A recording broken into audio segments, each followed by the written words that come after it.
शेतकरी कामगार पक्ष, समाजवादी पक्ष आणि इतर जे आमचे मित्रपक्ष आहेत त्यांना आज संध्याकाळपर्यंत आम्ही त्यांच्याशी देखील चर्चा करणार आहोत आणि आमचा अंतिम निर्णय या बाबतीतचा उद्या आम्ही सगळे घोषित करू। सर, कसबा जी आहे ती काँग्रेस पक्ष लढणार आहे की शिवसेना किंवा राष्ट्रवादी? आम्ही तिन्ही पक्षांनी एकत्रितपणाने चर्चा केलेली आहे। आमचे आणखीन काही मित्रपक्ष आहेत त्यांच्याशी आम्हाला चर्चा करणं आवश्यक आहे।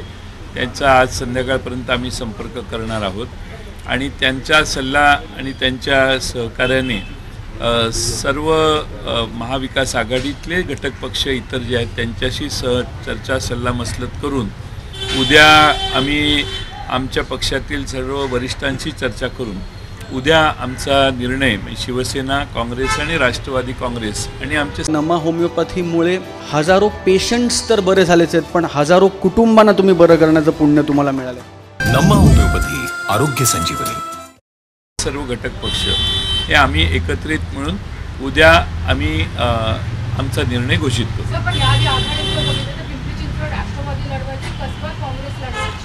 शिवसेनेची पण अपेक्षा होती त्यांना ही जागा लढवली। हे आता तुम्ही वाटप करून टाकलं काय? आपल्याला भूमिका आमची स्पष्ट आहे की या निवडणुका ज्या आहेत हे महाविकास आघाडी म्हणून आम्ही लढू आणि एकजुटीने लढू आणि महाविकास आघाडी म्हणून ह्या दोन्ही निवडणुकीमध्ये महाविकास आघाडीचे उमेदवार जिंकून येतील या पद्धतीची एक रणनीती आम्ही तयार केलेली आहे। उद्या आम्ही कोण कुठून लढेल त्याच्याबद्दलचं जाहीर करू। निवडणूक झाली त्यामध्ये पण शिवसेनेला कुठेतरी एक पडकी भूमिका घ्यावी लागली, तर यावेळी शिवसेनेला जागा मिळणार आहे? मला असं नाही वाटत की तुम्ही एकनाथ शिंदेचं एक कुठला तरी पक्ष निर्माण झालेला आहे, त्यांना काहीच भेटलं नाही, त्यांच्याबद्दल कधीच विचारत नाही तुम्ही। भाजप आणि ज्या पद्धतीनं ईडीचं सरकार महाराष्ट्रात झालं तर ईडीच्या सरकारमध्ये ही कुठं गेला हाही प्रश्न कधी विचारला पाहिजे। तुम्हाला आमचीच फार काळजी आहे। महाविकास आघाडी एकत्रित आहेत, एकत्रित ही लढेल आणि लढून या दोन्ही जागा महाविकास आघाडी जिंकेल। पण या दोन जागांवरती सपा किंवा शेकापा जे पक्ष सांगितले ते काही क्लेम करत नव्हते। मूळ प्रश्न आहे की महाविकास पक्षाचे नेते एकत्र असताना निर्णय का होऊ शकतो? आमचे घटक पक्ष जे आहेत त्यांना आम्ही विश्वासात घेतो। आमच्या महाविकास आघाडीत आम्ही गेले अनेक वर्षे ही प्रथा चालू ठेवलेली आहे। त्यामुळंच काल ज्या विधान परिषदेचे निर्णय घोषित करण्यात आले, निकाल लागले, त्यात महाराष्ट्रातल्या सर्व भागामध्ये प्रचंड मोठ्या प्रमाणात महाविकास आघाडीच्या सर्व घटक पक्षांनी प्रयत्न करून यात महाराष्ट्रात निर्विवाद महाराष्ट्रातली शिक्षक आणि पदवीधर या सुशिक्षित असणाऱ्या घटकात देखील महाविकास आघाडीची भूमिका आज मान्य झालेली आहे आणि फार मोठ्या फरकाने महाविकास आघाडीचे आमचे सर्व उमेदवार निवडून आलेले आहेत। याचाच अर्थ महाराष्ट्रातलं चित्र काय आहे हे आपल्या लक्षात येतं आणि म्हणून आम्ही सर्वांना विश्वासात घेऊन दोन्ही जागांचा देखील निर्णय व्यवस्थितपणाने उद्यापर्यंत घोषित करू। कोकणामध्ये सर्वाधिक शिक्षण संस्था काँग्रेस राष्ट्रवादी ताब्यात असताना तिथे याचा पराभव होणं, पाटलांचा पराभव होणं असं असताना शेकापबरोबर तुम्ही आता बोलणी कशी करणार? शेका पक्षाच्या बाळाराम पाटलांचं काम आमच्या तिन्ही पक्षाच्या कार्यकर्त्यांनी अतिशय चांगलं केलं, पण इथं जे विजयी झाले आहेत उमेदवार ते विजयी कसे झाले आहेत याचा थोडासा अभ्यास आपण जर केला तर धनशक्तीचा किती प्रभाव असू शकतो याचा एक वेगळा अनुभव त्या ठिकाणी आला। मला वाटतं की बाळाराम पाटलांची आपण जर मुलाखत घेतली तर याच्यावर ते अधिक चांगल्या पद्धतीनं तुम्हाला माहिती देऊ शकतात। एक गोष्ट पाहायला मिळाली की जी नाशिकची निवडणूक झाली त्यामध्ये सत्यजित तांबेंना राष्ट्रवादी काँग्रेस पक्षाने मदत केली असं खुद अजित पवार यांनी मान्य केलं। त्याच्यानंतर मात्र नाना पटोले फार अग्रेसिव्ह झाले की महाविकास आघाडीमध्ये जेव्हा काँग्रेसची भूमिका आणि उमेदवार असताना तुम्ही असं का करता? नाही, असं आहे की महाविकास आघाडीच्या वतीने ज्या आमच्या उमेदवार होत्या त्यांचं काम सर्वसकट सर्व ठिकाणी राष्ट्रवादी काँग्रेस पक्षाने केलं। अजित पवार यांच्या विधानाचा मी काय ऐकलेली नाही मुलाखत, पण आता टी व्हीवर काही थोडंसं चालू होतं, ऐकू नाही येत होतं, पण आम्ही म्यूट केलेला TV. पण त्याचा अर्थ असा असेल असं मला वाटतं की त्या ठिकाणी महाराष्ट्रामध्ये खानदेशामध्ये नागपूर नाशिक विधान परिषदेच्या निवडणुकीमध्ये त्या ठिकाणी काही ठिकाणी लोकांचा संभ्रम निर्माण झाला. काँग्रेसचे उमेदवार काँग्रेसला उमेदवारी दिलेली होती, पण काँग्रेसचे उमेदवार अर्ज भरू शकले नाहीत. त्यांच्या चिरंजीवांची उमेदवारी होती त्या ठिकाणी, त्यामुळं काही लोकांचा संभ्रम निर्माण झाला. काही ठिकाणी हे मिक्स चित्र झालेलं असेल, नाहीतर त्या ज्या महिलांना आम्ही शुभांगीताई पाटलांना उभी केलं 43,000 मतं त्यांना पडली, म्हणजे विशेष त्यांना मतं पडली. पण हा संभ्रम निर्माण झाल्यामुळं हे झालं असावं असा त्यांच्या विधानाचा अर्थ आहे. निवडणूक बिनविरोध व्हावी असं सगळ्या पक्षांना आवाहन केलंय. कसबा निवडणूक बिनविरोध करावी असं आवाहन भाजपकडून काही प्रयत्न सुरू आहेत का? आमच्याकडे काही त्यांचं आव्हान आलेलं नाही, तशी रिक्वेस्ट आलेली नाही. आमच्याकडे मागे पंढरपूरची विधानसभा झाली, कोल्हापूरची विधानसभा झाली, देगलूरची विधानसभा झाली. या सर्व ठिकाणी आम्हाला त्या ठिकाणी लोकांची भूमिका असतानाही की निवडणूक बिनविरोध व्हावी. मुंबईत देखील काय प्रकार झाला, म्हणजे नाईलाजाने उमेदवारी मागं घ्यावी लागली हा भाग वेगळा, पण तिथेही निवडणूक करावी लागली. त्यामुळं या 5 वर्षाच्या टेन्युअरमध्ये जी साधनसुचिता, ज्या मर्यादा आणि जे संकेत पाळायचे असतात ते पाळले जात नाहीत. हीच तर महाराष्ट्राची सगळ्यांची खरी खंत आहे. त्यामुळं त्या सर्व बाबींचा विचार करता पाहू काय होतं. आता आम्ही सगळ्यांशी बोलतोय अजून.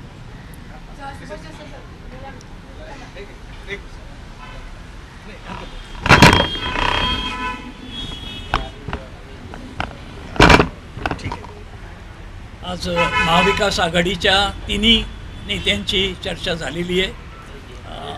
येणाऱ्या ज्या 2 पोटनिवडणुका आहेत, चिंचवड आणि कसबा, याबद्दल संपूर्ण आढावा घेऊन आम्ही चर्चा केलेली आहे आणि आमच्या घटक पक्षांशी चर्चा करून त्याचबरोबर पक्षांच्या वरिष्ठांशीसुद्धा सल्लामसलत करून उद्या या बाबतीतला निर्णय आम्ही जाहीर करणार आहोत. परंतु ह्या दोन्ही पोटनिवडणुका महाविकास आघाडीने एकजुटीने एकत्र राहून लढायचे आणि जिंकायचे अशा प्रकारचा निर्णय आमचा झालेला आहे.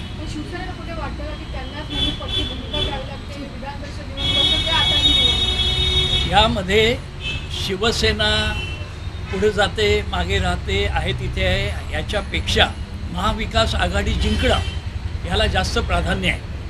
अर्थातच प्रत्येक जागा पक्षाला हवीच असते आणि पक्षाच्या कार्यकर्त्यांना खास करून त्या मतदारसंघातल्या आग्रह असतो त्यांचा की आपल्याला जागा लढायला मिळाली पाहिजे.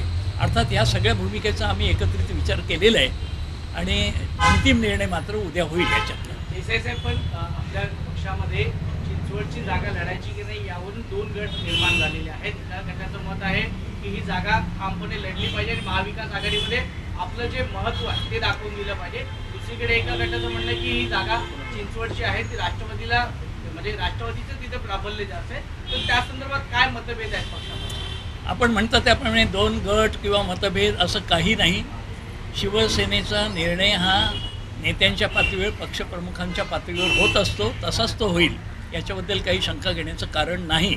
आज आम्ही अत्यंत सखोल असा आढावा घेतला आहे जो दोन्ही विधानसभांमध्ये पूर्वी काय झालं होतं, आताची काय परिस्थिती आहे आणि उद्या काय चित्र असू शकतं याचा साधक बाधक विचार करून आम्ही निर्णयापर्यंत आलेलो आहे जवळजवळ. आता फक्त आमच्या काही घटक पक्षांना विश्वासात घेणं ते काम बाकी आहे आणि शिवसेनेच्या बाबतीत राष्ट्रवादीच्या बाबतीत तर निश्चितच दोन्ही पक्षांचे अध्यक्ष इकडेच आहेत प्रमुख. काँग्रेसही त्यांच्या हायकमांडला विचारत असते. हे काम आज संध्याकाळी रात्री होऊन उद्या सकाळी याचा निर्णय होईल. आजही काम आहे चिंचवडची जागा लढवण्यावर? आमची तयारी आहेच. देसाई साहेब, नाशिकची जागा लढली. चला आता जास्त तुम्ही आता जे प्रश्न येत त्या आहेत त्या दरम्यान प्रश्नाचा अजित उद्देश पवारांनी वेगळा म्हटलंय वाटायला की लागला. आम्ही सत्यजित तांबेला त्या दरम्यान म्हटलं की आम्ही सत्यजित तांबेला मदत केली राष्ट्रवादीकडून. मग असं दिसतं की राष्ट्रवादी, काँग्रेस आणि शिवसेना एकंदरीत तिन्ही पक्ष जे आहे एकमेकांशी समन्वय नाही, त्यामुळे हा पराभव झाला असं म्हणतो. आमचा स्वतःचा तिथला अनुभव असा आहे नाशिकमध्ये की काँग्रेस, राष्ट्रवादी आणि शिवसेना तिन्ही पक्षांच्या कार्यकर्त्यांनी आणि मतदारांनी सुद्धा त्या ठिकाणी शुभांगी पाटील यांना भरघोस पाठिंबा दिला. त्यामुळे 40,000च्या पुढे त्यांना मदत मारता आलेली आहे. आणि त्यामुळे याच्या बाबतीत आता निवडणुकीचं विश्लेषण करत असताना ताबडतोब येणाऱ्या पुढच्या 2 निवडणुकांकडे जास्त लक्ष देण्याची गरज आहे असं मला वाटतं.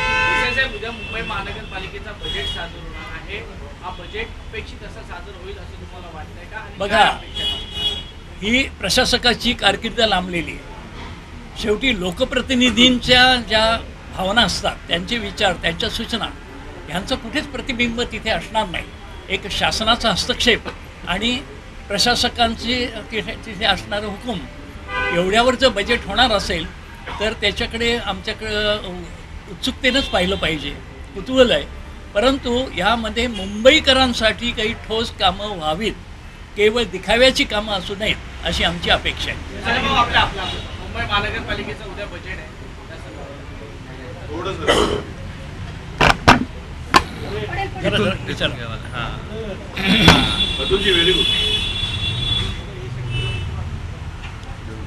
महाराष्ट्रामध्ये केंद्र सरकारचा जो ज्या पद्धतीनं हस्तक्षेप होते, ज्यावेळेस महाविकास आघाडीचं सरकार होतं तर त्यावेळेस निवडणूक आयोगाकडूनही सातत्यानं निवडणुका घेण्याच्या बाबतच्या भूमिका चाललेल्या होत्या. जेव्हाचं महाराष्ट्रामध्ये एकनाथ शिंदे फडणवीसाचं सरकार आलं तेव्हापासून निवडणुकीची प्रक्रिया ही कोर्टात प्रलंबित आहे अशा पद्धतीचं चित्र निर्माण करून निवडणुका मुद्दामून लांबवल्या जातात. वर्ष दीड वर्ष या स्थानिक स्वराज्य संस्थांच्या निवडणुका न होणं म्हणजे भाजपला लोकशाही अपेक्षित नाही अशा पद्धतीचं चित्र आज महाराष्ट्रामध्ये निर्माण झालेलं आहे. कारण की महानगरपालिका असतील, नगरपालिका असतील, जिल्हा परिषद पंचायत समिती असेल, त्या ठिकाणी लोकप्रतिनिधीचं प्रतिबिंब नसेल, जनतेचे प्रश्न मांडणारी लोक नसतील आणि प्रशासकाच्या माध्यमातून या स्थानिक स्वराज्य संस्थांमध्ये कारभार चालवला जात असेल आणि भाजपला हेच अपेक्षित असेल तर त्यांना लोकशाही मान्य नाही हा प्रश्न या ठिकाणी निर्माण होतो आहे. मुंबई महानगरपालिकेचा उद्या बजेट प्रशासक जाहीर करतो आहे. त्या ठिकाणी कोणत्या भागामध्ये काय काय अडचणी आहेत, काय प्रश्नाला प्राधान्य दिलं गेलं पाहिजे हे काही प्रशासकाजवळ त्याची माहिती नसतं आणि त्याच्यामुळे मुंबई शहराच्या जनतेच्या घामाच्या पैशाची राज्याच्या सरकारच्या माध्यमातून, प्रशासकाच्या माध्यमातून लूट होणार काय, जी कामं व्हायची ती आणि कामावर काम दाखवले जाणार आहेत का? कारण की अनेक आम्हाला ज्या काही G20च्या याच्यामध्ये मधल्या काळामध्ये जे काही मुंबई शहरामध्ये जे काही दिखावा करण्यात आलेला होता त्या दिखाव्याचं जे काही मला माहिती माझ्याजवळ आलेली आहे ती विधानसभेत आम्ही मांडणार आहोत. त्याच्यामुळे महानगरपालिकेचा पैसा कसा खर्च केला, त्याची उधळपट्टी कशा केली गेली आणि फक्त मोदीजीचे फोटो आणि त्या झोपडपट्ट्या झाकता कशा येतील, ते गटारं कसे झाकता येईल, त्याच्यावर जो खर्च केलेला आहे त्या खर्चाचाही समजा तुम्ही माहिती घेतली तर समजून येईल की प्रशासकाच्या काळामध्ये कशा जनतेच्या, मुंबई शहराच्या जनतेच्या पैशाची उधळपट्टी केली जाते आहे. आणि म्हणून उद्याचा जो बजेट मुंबई महानगरपालिकेमध्ये प्रशासकाच्या माध्यमातून दिला जाणार आहे त्याचा कंट्रोल सरकारचा आहे आणि ईडी सरकार हे खोक्याची सरकार आहे आणि हे खोक्याचं सरकार मुंबईच्या जनतेच्या घामाचा पैशाची सुरक्षा करणार की नाही करणार हाही प्रश्न मुंबईकरांना वाटतो आहे आणि आम्हाला संभ्रम आहे अजूनही. त्यामुळे उद्या बजेट आल्यानंतर त्याच्यावरची अजून जास्त प्रतिक्रिया आपल्याला देतात. आशिष शेलारांचं असं म्हणणं आहे की प्रशासक जो लावला आहे तो उद्धव ठाकरेंच्याच सरकारनं लावलेला आहे, ते मुख्यमंत्री असताना. त्याच्यामुळे त्यांनी ते सांगायला पाहिजे की 2 महिन्यांनी 3 महिन्यांनी प्रशासक हटवा आणि पुन्हा निवडणुका घ्या. बघा, नाचता येत नाही आणि अंगण वाकडं असं ही भाजपची अवस्था आहे. त्याच्यामुळे त्यांच्याबद्दलची प्रतिक्रिया, कारण सगळे बुद्धिजीवी लोक आहेत भाजपमध्ये, त्याच्यामुळे त्यांच्यावरची प्रतिक्रिया देणं म्हणजे आमच्यासाठी एक कठीणच काम आहे. ज्यांना आज त्यांच्याजवळ 7 महिने झाले, 7-8 महिने झाले सरकार येऊन, तर तुम्हाला प्रशासक काढायचा, निवडणुका घ्यायच्या त्या तुमच्या हातात आहेत. 8 महिने काही छोटा नाही, 8 दिवस नाही झाले या सरकारला येऊन. 8 महिन्यामध्ये तुम्ही काय केलं त्याचं उत्तर तुम्हाला द्यावं लागणार आहे. तुम्ही अजूनही काँग्रेसनीच करून ठेवलेलं होतं असं सांगतात. तुमच्याजवळ आता 9 वर्ष पूर्ण होतात आहे, केंद्राचं सरकार आहे. तुम्ही काय केलं या देशासाठी? तुम्ही तर संस्था विकून देश चालवतात. काँग्रेसने या देशाला उभं केलं, मेहनतीने केलं, कष्टाने केलं, बाबासाहेब आंबेडकरांच्या संविधानाच्या आधारावर हा देश उभा केला आणि तुम्ही आज तो देश विकता. त्या संविधानिक व्यवस्थेला रोज संपवायचं काम चालू केलेलं आहे. महाराष्ट्राच्या महापुरुषाचा अवमान करायला निघालेले आहेत आणि जे भागेश्वरसारखे भोंदूभाऊ आहेत ते तुकाराम महाराजांच्या बद्दलचे चेष्टा करतात आहेत. या अशा बाबांच्या बद्दल तुम्ही करताय काय? आखरी आरोप करणं सोपं आहे, पण तुमच्या हातात सत्ता आहे. त्या सत्तेचा उपयोग जनतेच्या हितासाठी करा, राज्याच्या हितासाठी करा. तो फक्त सत्तेचा दुरुपयोग करून आपले बोकाबा भरण्यासाठी करता ही राज्याची जनता पाहते आहे. त्याच्यामुळे प्रशासक कोणाच्या काळात बसला आणि निवडणुका का नाही घेतल्या त्याचं उत्तर त्यांनी द्यायची गरज नाही, ते जनता ओळखतं. सर हिंदी में जानना चाहेंगे, महाविकास आघाड़ी के सभी नेताओं की मैं जरा जाता हूँ, मेरे को ट्रेन को जाना है. सर एक बस एक सवाल का जवाब दे दीजिए. साहब बोलेंगे हमारी तरफ से. नहीं, हिंदी. अरे बोलो. नहीं, आप बोलो. हिंदी. महाविकास आघाड़ी करके महाविकास आघाड़ी करके कस्बा पेट और चिचवड़ ये दोनों विधानसभा के चुनाव मिलकर हम लोग लड़ने वाले हैं. कल इसकी अधिकृत घोषणा की जाएंगी. जयंत सर, मेरा सवाल आपसे ये है कि कस्बा पेट और जो छिंदवाड़ा के उपचुनाव होने वाले हैं, एनसीपी की तरफ से और कांग्रेस की तरफ से दोनों तरफ से ये दावा किया जा रहा है कि उनकी तरफ से कैंडिडेट तैयार है इलेक्शन लड़ने के लिए. और इसी को लेकर जो है अजीत पवार साहब की तरफ से भी एक टिप्पणी आई थी. खासतौर पर जिस तरीके का अभी एमएलसी का भी इलेक्शन हुआ, सत्यजीत तांबे जी वाला जो मुद्दा हुआ, वो मामला आराम से सुलझ सकता था. एक और सीट आपके महाविकास आघाड़ी को मिल सकती थी. मामले को सही तरीके से समझा नहीं गया, सुलझाया नहीं गया, जिसकी वजह से एक और सीट कम हो गई. और कोर्ट निवडणूक ये जो होने वाली है दोनों बाई इलेक्शन को लेकर, उस पर भी उन्होंने टिप्पणी की है. क्या कहेंगे? पहले मैं ये कहूँगा कि नासिक की जो सीट है वहाँ भाजपा की सीट नहीं है. भाजपा वहाँ सीट खड़ी कर नहीं पाई. तो ये कांग्रेस का अंदरूनी मामला था. उनके पिताजी या वो चुन के आए. हमारी महाविकास आघाड़ी की तरफ से कांग्रेस ने जो इकट्ठा बैठ के निर्णय किया, वो हमारी जो शुभांगी पाटिल थी वो हमारी कैंडिडेट भी थी. उसमें कांग्रेस और कांग्रेस के हमारे आपस में वो इलेक्शन हुई. उसमें भाजपा का कोई संबंध नहीं था क्योंकि भाजपा का कोई कैंडिडेट नहीं था. बात रही ये दोनों इलेक्शन की, तो दोनों जो विधानसभा की सीटें हैं इसके ऊपर हमने तीनों ने बैठ के चर्चा की है. अच्छी तरह से चर्चा हुई है. हमारे अन्य घटक पक्ष जो है उनसे आज रात को हम बात करेंगे और कल दोपहर तक या शाम तक हमारा निर्णय हम घोषित करेंगे. जयंत पाटील एक प्रश्न असा आहे की अजित पवारांनी आज एका भाषणात सांगितलं की शरद पवारांनी उद्धव ठाकरेंना सांगितलं होतं की तुमचे आमदार कुठले आहेत, पण उद्धव ठाकरेंनी आमदारांवर प्रचंड विश्वास ठेवला आणि तिथेच कधी गफलत झाली. त्यामध्ये काय सत्य आहे आणि काय आहे? अजितदादा जे बोललेले आहेत त्याच्यावर ते बोललेलेच आहेत ना. असं आहे की थोडीशी कुणकुण होती ती उद्धव ठाकरे साहेबांच्या कानावर सगळे घालत होते. उद्धव ठाकरेंनाही काही दृष्टीनं माहिती मिळत असेलही पर्यायाने वेगळ्या मार्गाने, पण शेवटी विश्वास होता.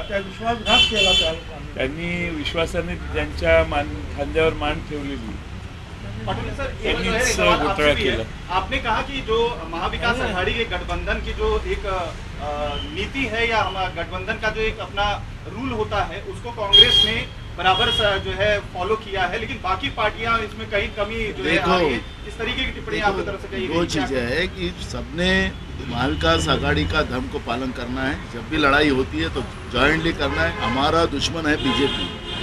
जिस तरह संविधानिक व्यवस्था को रोज वो बीजेपी खत्म कर रही है, बीजेपी को ये संविधानिक व्यवस्था खत्म करने का अधिकार नहीं है और इसलिए हम लोग एकजुट इस लड़ाई लड़ रहे हैं. जब भी कोई भी चुनाव होते हैं वो चुनाव जॉइंटली लड़ना चाहिए और जो भी कैंडिडेट हो हमारा महाविकास आघाड़ी का उसको चुन के लाना ये हमारा सबका दायित्व होता है और इसलिए हम सब लोग मिलकर ये सब लड़ाई लड़ते हैं और इसलिए मैंने टिप्पणी की. छत्रपतींचा विचार म्हणजे